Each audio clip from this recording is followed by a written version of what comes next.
Ladies and gentlemen, how are you doing? We are on your screen today, and I'm going to show my friend AR over here some Queen. I have done, believe it or not, you're going to believe, more than 90 Queen reactions. I think as of now, over 100. And that's not only their music, that's background information, that's documentaries, that's interviews, that's behind the scenes, that's a lot of stuff that's Queen related. Other people covering Queen, so much stuff. Mark Martel, you told me Adam Lambert. You told me to check him out, no? I don't know if I told you to check him out. I might have told you about him like once or twice, could be. But he is very well known for his... did you know that he is in the official Queen tribute band? I've heard something about that, yes. Yeah. And the official Queen, so here's how they did, this is a little funny information, is so there's you have Queen right now, which is with Adam Lambert, that's just Queen, what they call it now. And you have the thing, I only figured that out, that Adam Lambert is now touring with Queen. Yeah. Because we were in a record shop, we're in Antwerp City right now. We went to a record shop with vinyls and everything, or like some classic stuff, you know, like official merch. It was cool to walk there. I was looking for a Queen LP. He was looking for a Queen LP or a poster or anything. Didn't have anything there. And then I was going through the vinyls for Queen, and I saw Queen and Adam Lambert. I said, Adam Lambert and Queen? Okay. Yeah. So Adam Lambert, he won The Voice or whatever he won, something like that. And it was either The Voice or something Got Talent or something like that. And so he's in the official Queen band, but there's also an official Queen tribute band. Now, what does official Queen tribute band mean? That means that Brian and Roger, Brian the guitarist, Roger the drummer, Brian May, exactly. They chose these guys to do the tribute band with. So they chose Mark Martel to be in the official tribute band because Adam Lambert does not sound like Freddie. So he brings something else to the table. He does not want to sound like Freddie out of respect, which I respect as well. And Mark Martel is just Freddie 2.0 in a sense, right? So that's nice for a tribute band. Yeah. And that's the official tribute band. That's interesting because I saw a tribute band for Rammstein once. Oh. And the band is called Feuerengel. So Fire Angel. Fire Angel. And I saw them live and it was, if you close your eyes, it's like you're listening to Rammstein. Dude. And I saw them live somewhere in Belgium. I don't remember where it was, but it was a tribute band for Rammstein. It's the official tribute band for Rammstein. You're right. If it's official, then probably Till Lindemann is the lead singer from... I believe it was official. Like, it's been over a decade ago when I saw that, but yeah, I remember that. So, yeah, that's the official tribute band with Mark Martel. But the one that I wanted to show you right now, because I know that you haven't heard or seen this before, is The Show Must Go On.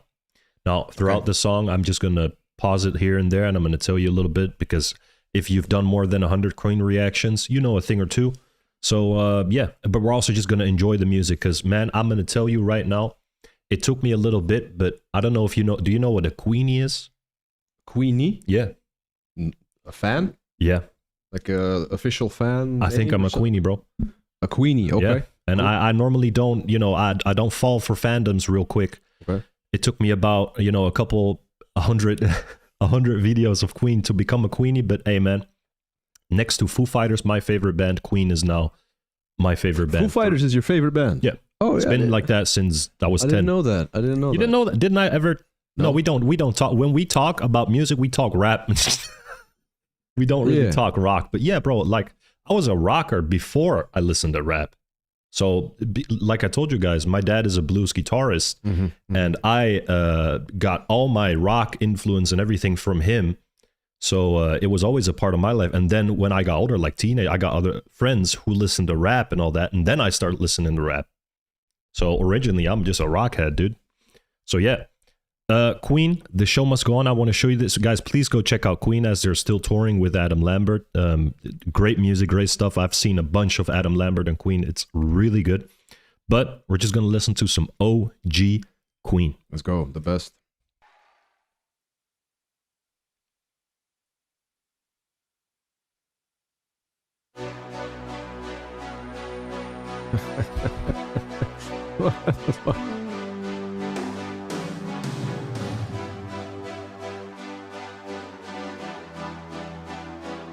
So just before we start, the band members, just to refresh your mind, John Deacon on the bass, Freddie Mercury obviously on the lead vocals, Roger on the drums, and Sir Brian May, because he's knighted, Oh, really? He is actually knight. So he's man. Sir Brian May on the guitar.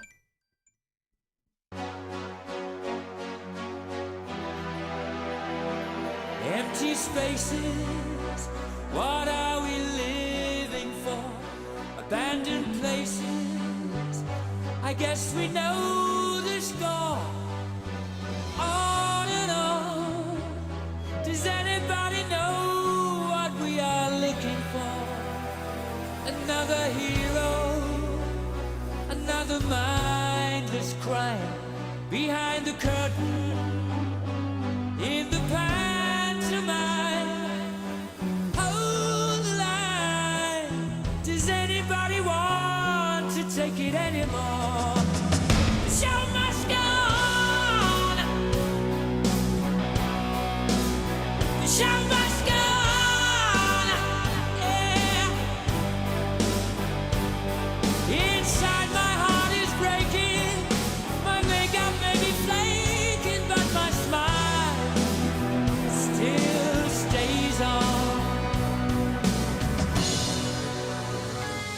So these fragments you're seeing, the video fragments from other, So the thing is, what do you think when they're singing about the show must go on? Well, like, what comes to your mind from this? Because he says my heart is breaking, things like that, body aching, heart is breaking, something like that.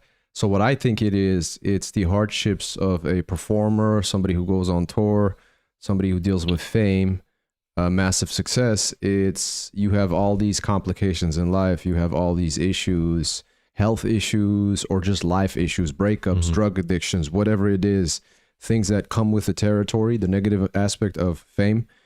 But no matter what happens, the show goes on. You still have to show up, be a performer, and push through all of this stuff. Yeah, that's what I'm getting from this. Yeah, it's the so it's partially correct what you're saying. Like I like the observation there, because at the end you said it's basically the mindset. The show must go on mindset. Look, in Queen, they always, or they have a long time, written songs individually. So you'll see a Queen song and it will say under that, written by Roger Taylor, written by Freddie Mercury, in the beginning stages of their band. Later on, they said, okay, we're not going to do that anymore. Yeah. We're just going to say written by Queen now. So we're not saying written by Brian, written by this, written by that. It's always going to be written by Queen. This song is written by Brian during and after Freddie was already diagnosed with AIDS. So was it made public? Yeah, so it was made public in 1991, but he was probably diagnosed a little earlier. And this was released? This was, I don't know when this was exactly released, but it was released after his diagnosis, taken from Innuendo 1991. Yeah, that's when he publicly said... Okay, so because that was where I was going to go with as well, because the AIDS thing. Yeah. Like when... my question was going to be, was this written after they found? So it is. Okay, then so that makes sense. Brian, that's the other meaning. Brian May wrote this, and he wrote because he was inspired by Freddie's perseverance during the time that he was diagnosed. And he is writing about the hardships that Freddie is going through. And at the time, Freddie, at the recording of this, Freddie was so weak that Brian didn't think that he could record this. But he did it, and you want to know the one thing? He did it in one fucking take. One take. A lot of respect for that. Like, I'm gonna run it back a little bit, and I want to hear that verse again, where he talks about, because that's when I had the question in my mind: was this when he was diagnosed or not? Because he literally says, "Heart is breaking, body's aching." I think he says something like that. Wait. Another mindless crime behind the curtain, in the pantomime. Hold the line. Does anybody want to take it anymore? The show must go on. The power. The show must go on. Yeah. Inside my heart is breaking. My makeup may be flaking, but my smile still stays on. Whatever happens, I leave it all to chance. Another heartache,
soul is painted like the wings of butterflies. Fairy tales of yesterday will grow but never die. I can fly, my friend. Show must go on. Hey, show must go on. I'll face it with a grin. I'm never giving in. On with the show.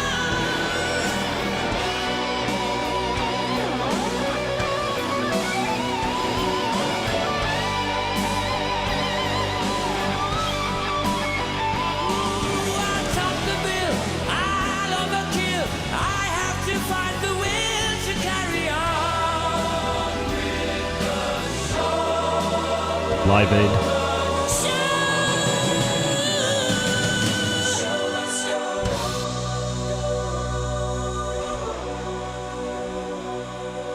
Man, I must say, seeing all these clips, like you probably know like one or two things, you know, when you're like, oh, maybe that's from like Break Free and this and that, you know, Live Aid.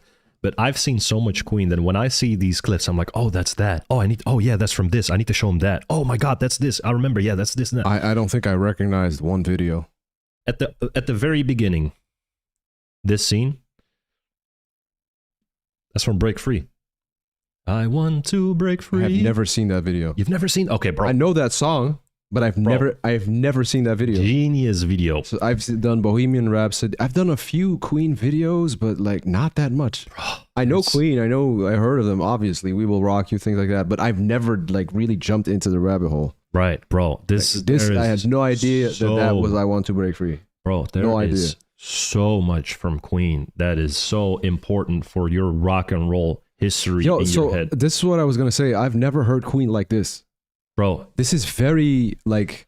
I will say this right here. There's a lot of mainstream appeal with Queen, but this is very rock. Yeah, the solos are incredible in this. Yeah, I did not know Queen could play the guitar like this. I had no clue. I mean, you heard little. Bro, I'm listening to myself from a couple months ago, right? You hear like little snips and bits in here, but I'm listening to that. Was that Brian May? Yeah, Brian May on the guitar. I'm hearing these solos, and it was not just like, oh, it's a 30-second solo. No, it's like a full-on minute, and it came back. I'm like, oh, damn. So go to the Brian May part and pause it there for a little bit. Where is that here? Like at the end, towards the end. What do you mean with the Brian May part? The part where where's the solo? This, I don't know, man. The whole last half of it. Wait, hold up. Here we go. Just need a good shot of his guitar. There. No. There. So you see that guitar that he's holding? Mm-hmm. Do you know anything about that guitar? Anything? Is that one that has like 8 strings? So no, it's a normal guitar in every way, in almost every way. That guitar is called the Red Special, and it's a very well-known guitar in the rock world because it's Brian May's unique guitar. He built this guitar when he was a kid together with his dad. Okay. And this guitar has a few unique qualities. Now, what are these qualities? This guitar is made to do these long-ass notes that sound like a wailing, like that, you know? Okay. And he has all these extra buttons and everything to make it sound that wailing, singing, long chords and everything. I've watched an interview where he's talking about the origins of his guitar, the Red Special, where he talks about he made it with his dad and all this other stuff. And he said it's specifically designed for a couple of things. And then he showed a couple of solos from a couple of songs where he talks over that. And you hear exactly what he's talking about. These long notes. That's interesting. It's like a director's cut. Yeah. That's actually very interesting. And I'm super thankful to my community right here. I'm going to give a quick shout out to the tribe because all this information I got taught from my community. They always push the word forward. They request interviews for me to absorb all that information about, for example, the Red Special, right? That's not in the song. Also because we do so much music related things like reactions and then we talk about it, right? Like I always see it as our responsibility to learn or become more knowledgeable about the history of music. Mm-hmm. And Queen obviously plays a major role. Yeah. It's just there's so much. Yeah. And I've been diving into, I've had the rabbit holes that I dove into. Like I've been going into the grunge rabbit hole, Alice in Chains. Yeah. And then stuff that's kind of a little bit like Stone Temple Pilots. Yeah. Soundgarden. Nirvana a bit, but I knew Nirvana. Yeah. Pearl Jam, things like that. Oh yeah, fire. Like I've been diving into that grunge stuff. is gas. I love grunge. I love grunge, man. But with Queen, did you know Seal is very into grunge? I saw a video of Seal with like dreads. Yes, man. I was like, yo, he loves Alice in Chains. Okay, so that's crazy. And then so this is interesting. What I wanted to say is, I still need to like fully go into the rabbit hole that is Queen. Like kind of been dabbling into it a little bit, but this is interesting that you're telling me all this stuff because I would have never found this out after doing one reaction. So I'm actually learning a lot about Brian May and the red special guitar. Yeah. You don't see it right now too well because of the color grading, but it's red. You can see a little bit there. Yeah. So one more thing, you said I haven't heard Queen like this. Now, when you said that, I kind of got a throwback of me like a couple months ago because I knew Queen how you know Queen right now. And how I know Queen right now is how you will know Queen in a couple of months. That's bars, by the way. I prefer this over like a Bohemian Rhapsody. Right. Okay. I know Bohemian Rhapsody is great, but I don't listen to. I don't put Bohemian Rhapsody on my playlist. I see Bohemian Rhapsody as like looking at a art, like looking at an intricate painting. It's incredible, but it's not something I will listen to. Yeah. This is something I'm going to listen to. This is incredible. Trust me. Queen is the most, and I will put this claim right here. You don't have to because you don't know yet, but I've listened to more than 100 Queen songs. Queen is the most diverse band there is. Okay. And I will make this claim right here. I will die on this hill because you say I haven't heard Queen like this before. You haven't heard, I'm going to say it how it is, jack shit of what Queen can do. Damn. Like they do jazz, they do rock and roll, they do metal, they do grunge, they do metal, they do punk rock. Hold on a second. Opera. What the fuck? Bro, they have done every single thing. I've done live streams where people request the most abstract stuff or the most underground stuff of Queen. And I've heard them do jazz, bossa nova, opera, metal, punk rock, grunge, whatever. What the fuck? Glam metal, like that hair metal, you know what it's called, like whatever Kiss. It is. Blues, country. There's even a song where he's doing sort of like a Elvis joint. Because Freddie is a big fan of Elvis. Rock and roll, 60s, what? Bro, you haven't heard anything yet. There's so much stuff out there from all Queen. of that. I have not heard a damn thing. There is so much. And, the only band I try to compare it to a little bit, because I know as much about that band as I know about Queen, is Foo Fighters. I know so much about Foo Fighters. But if I compare these two, Foo Fighters is a singular band doing a singular thing in maybe 2, 3, 4 styles, repeating in each album. So they have a clear Foo Fighters recipe that I know and love. But with Queen, I've heard songs that I'm like, yo, am I listening to Queen? Or am I listening to Alice in Chains? Am I listening to Queen? Or am I listening to Metallica? Am I listening, like they do all this stuff in their Queen style, but in that different genre. Like it's the most diverse band. If you know stuff like Bohemian Rhapsody and Now the Show Must Go On and a couple of other joints, you haven't heard anything yet, bro. There is so much good stuff. And each and every time I got introduced to these new genres of Queen, I was blown away. I was like, what? This can't be Queen. But it is. I think, so I will say this after listening to this, right now, this is my favorite Queen song. It's a double-edged blade. This one, a double-edged sword, because it's a beautiful, empowering song. The show must go on. But it's also, if you know the backstory, the show must go on. It's like a sad determination. Yeah, I love that. A sad determination, yeah. If you know the story, the show must go on. Look, but this is what I like. Alice in Chains has performances on MTV Unplugged where it was known that Lane was dealing with issues, mental health and addiction. Yeah. And you see him sitting there. It's very sad the way he's performing, but it's so fucking powerful the way he's doing it that I almost feel guilty for liking it so much, where I'm like, yo, because the pain is so real. Yeah, but it also sounds so good. Michael Jackson has an album, Dangerous. It's after his prime. he was dealing with so much shit. But that album has so many like heartbreaking songs where he's just talking about leave me alone or well, not the song, literally leave. I don't know if Leave Me Alone was on that. I know it too might little be before. about MJ. I don't know too But much. he has songs on there and you can just hear it in his voice. There's a level of maturity, a level of pain. Eminem, my favorite Eminem album is The Eminem Show, when he was dealing with probation, when he was being sued by his mother. He was in court multiple times where he was just dealing with so much bullshit. That's when you see like artistry, for me, peak. Yeah. Because they're going through so much adversity, and I'm getting that here. Yeah. Yeah, it's the beauty through it's beauty through yeah, no, I'm trying to think like because it's also like a beautiful thing, but I like what you said. What something determination. Sad determination. Sad determination is that's bars, man. That's actual bars.